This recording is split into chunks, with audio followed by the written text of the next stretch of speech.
hero tayo ng hero dito. Grabe talagang Ah, ano, no? Pinag-iisipan nila kung para sino ibaban, sino pipiliin. may kanya-kanya talaga silang gameplay at yung sumaling pa lang. Yeah. Akala ko kasi spam dolya lang, spam yaya. So, madali naman kasi kagaya ng Dolly sa Yaya, napaka-flexible naman nila ng support most of the time, lalo sa rank games. So, madami silang pwedeng paresan doon talaga. Yes. Pero pag dito sa tournament, most of the time, alam ng mga players kung paano i-counter ang certain heroes kahit gaano sila ka-versatile. Yes, yes. Sa mga nagtatanong kung anong game na po to, ito na po ang set 2 ng game natin tonight, guys. Godlike Apex versus Team Unknown. Ayan, So, match wait nyo lang, guys. This is the game, match 2. For match. Yes. Meron pa tayong, two set of team, guys. May dalo pa. Abangan nyo, guys, kung sino sila. And manood kayo for the Q&A. Yeah, wag kayong basta-basta pipikit, guys. Mapanoorin nyo, sayang ang pangkape. Bala kayo dyan. Pag din yun, yung maliit nga lang 16 lang. Yes. So, ito na for the last batch ng ating both teams is Lugu, Lady Shen, Luna, and Mai Shiranobu. Binasa Mai Shiranobu yun. Medyo takot din sila sa ating tumatambling na heroine. For the last picks naman, Team Apex will pick Agudo and Garuda. Medyo rare na pick Garuda pero utilize pa rin sa rank yan. Napakagandang DPS, napakagandang pang clear, napakabilis. So yun, last pick for Team Unknown is Charlotte and Noah. Ayun na po, kumpleto na ang ating mga teams. Team Apex is our blue side. Team Unknown naman is our red side. Yup, I think ito na. Hahabulin ko na naman kasi sino yung mga magtatago. At kung saan magka-clash, guys. Ako ay tagahabol lang, guys. Hinahanap yung mga totoo. Yes. Nahabol ko talaga sila, guys. Grabe. Ako na to, guys. Naghahabol sa kanila. No, kasi crucial din yun eh. Crucial Yes. Sobra, guys. Kunyari, ito nga sasabi natin, nag-focus yung buong team sa ilang members ng kabilang side. Tapos yung isa nakakapuslit, nakaka-push siya na takeaway. Yun ang tinatawag natin crab game. Yan, nauso mula sa ating pinakaunang MOBA game. Yes. Shout out sa pwede mong gagatin yan, hindi ko alam, huwag na lang. Huwag na lang, sure. Baka tayo. Yup. Baka makapirate tayo dito, pero yun na nga, nagsimula na ang ating game with both teams carried from the main lane, tapos mag-i-spread. Yes. Ayan, tamang zone, tamang vision lang ang ating dalawang support. Kine-check kung saan magsisimula ang bawat jungle. Nakita nila, balik na agad sila sa mid. Ngayon na, parang check lang ako. Nag-start sa ano, ang jungle nila. Ganun yung makarinig sa mga comms. Like, nag-start yung juggler na sa blue, nag-juggler yung ingat. Or kaya minsan, nag-i-invade naman sila. Ganun lang. So, ito na, naka-rotate agad sa bot lane ng ating Team Unknown para sa Phoenix. Tinutulungan agad ang kanilang Chano kasi ang Chano, isa siyang late game hero. So most of the time talagang pag early game dapat binibaby yan, inaalagaan. Hindi kagaya niya. Dubai. Ayan, snowball lang. Wala mong nangyayaring masama, wala mong nangyayaring malaki. Grabe na pa. Grabing alaga yan. Alaga lang, save gaming lang, tamang pag-hold lang. Yes. Kung nagsasapa ka na agad sa top lane, hindi natin kita, nakapag-ulti na agad sa mid. Uy. Pero walang makikita. Kita mo yun, walang minion wave, nagsasapa ka sila. Yan, nagmamahala ng sobra doon sa top lane. Lagi may hugot yung caster. Hindi inahugot. Asar yun sa inyo. Pangwayang love life. Joke lang. Sorry na po. Tamang hold up. Yeah, siya matigas yung tamang hold up pero binitawan. Wait lang, short. May napansin ako. Parang, Yes, so, parang parehas flash lane ng bawat team ay Chinese thumbnail. Chinese ba talaga Oo to nga, mga to? Or, yun nga iniisip ko kanina pa eh. Like, wait, Chinese ba to mga to? Or feeling Chinese lang? Napa-overthink ako bigla, guys. Pasensya na. Mamaya na lang ako makikichismis kung talagang Chinese sila or what. sino? Yung both ng both clash lane ng bawat team. Laging na Yeah. siguro hindi. Most of the time pinapanood sila ng mga pro team. So, most of pro teams na maliit rin na napipiling flash lane na hero. So most of the time yun yung sina Biro at Charlo Aha. kasi counter yun, counter. Yeah. Counter nila sa isa. So, Pero nag-iisip ako short kung Pilipino ba itong dalawang clash lane or Chinese. dahil Yeah, because the name is on Chinese, so yeah. Simula pa naman doon sa kabilang mga ba, ganyan din mga puli.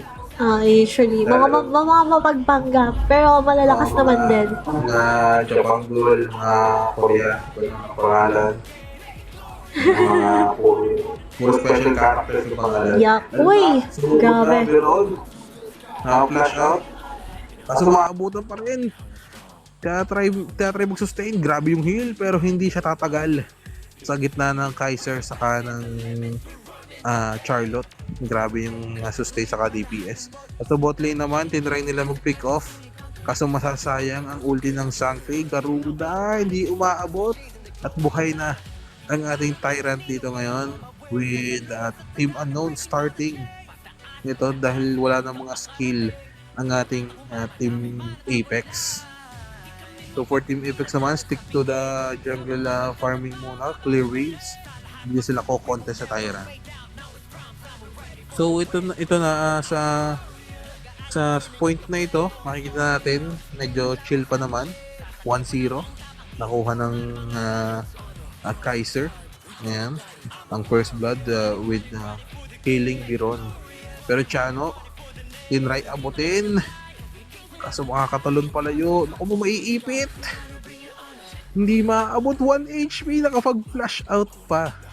What a save by Chano. Pero nang blue buff ini-invade, makukuha ba? Hindi, na smite ng ating Kaiser. So safe ang kanyang blue buff. Grabe yung gameplay na nangyari dito. Makikita nyo ang teamwork ng bawat team. Hindi marunong mag-shot. Bawal ang slander dito. So, mid lane, pinasok ko sa Torre, Dolya babagsak. Susunod ba ang ating Kaiser? Pinagtutulungan na ng 5. Napakakunat mo, Boss Kaiser.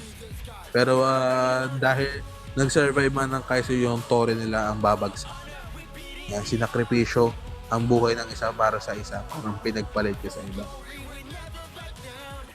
So yun, back to the ball game. Sa ating top lane. Balik sa pagpa-farm ang ating Agodo with his blue buff, just respawning. Ayan, so sa winning conditions naman, makikita natin based to anong gusto mo, madam? Back to the horse game, karera ng mga kabayo tayo ngayon. Humarang kada Agodo, humahabol, nandito na kanyang panda, sumusugod, Dolya, sumabay, nag-dive. Laban naman sa red buff with Agodo trying to poke some damage. Habang ang Charlotte naman, sumesegue. Pumupuslit ang ating Charlotte, nagtatry mag-push, kaso nandito na ang Team Blue. Makikita, pero Charlotte from the back, hindi siya mag-e-engage. Garuda makakasalubong. Pinapalaga na, nagkakapag-ulti na. At hindi na may ulti pa ang Shangfei. Sisigaw, tatamaan ng dalawa. Dolya babagsak na naman. Kaiser, gumigit na sa 5. Pero uurong na lang Zhang Fei, hindi magko-commit. Nag-ulti pero hindi magda-dive in. Pero nakapitas pa rin sila ng isa sa clash na yon with Charlotte, Dolia. Going na napakalambot ng Dolia natin. So through winning conditions, makikita natin.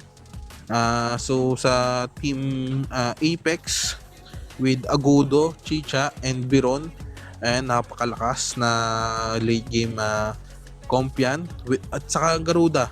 So Garuda, kung hindi nyo man alam, napakasakat ng DPS niyan with respect to his MLBB counterpart. Yan, ganun din. Nagbubulbod ng Magic Sarap. Sumusugod na sa top lane. Clash na naman. Charlotte, mapipitas. Hindi makakaurong.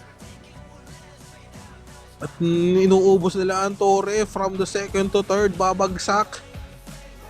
Para looking to end pa din pero hindi na, magdi-disengage na ang Team Apex with Biron zoning out at Team Unknown.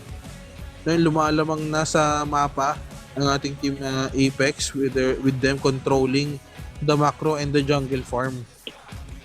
Yan, thank you po. Shout out sa mga grabe si Boss War. Thank you sa gifts. Thank you. Yan, grabe. Napakagalante oh. Shout out Boss War. Girl power, bibingka, busog na. Team Apex will take both dragons sa time na yun. Pinagsabay na nila. Hindi na bibigyan ng chance ang Team Unknown na makabawi pa sa objective. Nuwa nag-TP sa bot pero may ipit, hindi naman sigaw. So failed yung initiate na ginawa ng pero makakapag-push sila sa bot lane tower with Agudo dishing out the skills. Yan, kasi nakakasalo yung first kill niya pa lang and yung ulti sumasalo na ng tower damage para makapag-push sila. Nag-ulti na, nagbabagsakan na ng ult para lang makapush sa mid at hindi makalapit ang Team Unknown. Sa ating Team Apex dito, unti-unti silang umuurong, unti-unti silang napupushin sa kanilang base with Team Apex dishing ang unti-unti nilang kinakalbo ang mga tore ng ating Team Unknown, ng ating red side. So ayan, shoutout. Yan, hello daw Strawberry. Shoutout po kay Strawberry. Yan, hello. Walang tubig, lagi ako nasa tubig. Hindi natin kailangan ng tubig kasi lagi tayong hindi ko Ayan, buhay na po ang ating dalawang objectives. Nagsasabay na naman, makukuha na naman nila ang dalawang dragon. Double dragon na naman for Team Apex dito. Shoutout po kay Kishi. And happy birthday. Habadu Kishi. And diyan ka lang, manood ka. At na pinipilit nila i-push Shadow Vanguard, binagsak sa mid, butas na ang ating top lane. And they're trying to take the third tier middle tower. Habang nakikipag-crash, sumigaw na ang Zhang Fei. Pinupush na unti-unti nang binabawasan ng Team Unknown. Iisang Tori na lang ang tumatayo at nasa bot lane pa siya. Doon binagsak ang Shadow Vanguard. So it's a do or die situation para sa ating kung hindi nila masasabayan sa clash ang Team Apex. Matatapos na ang game dito. Biron, Chicha, sunod-sunod ang combo. Symphony of Skills, nilulusaw na, ubos.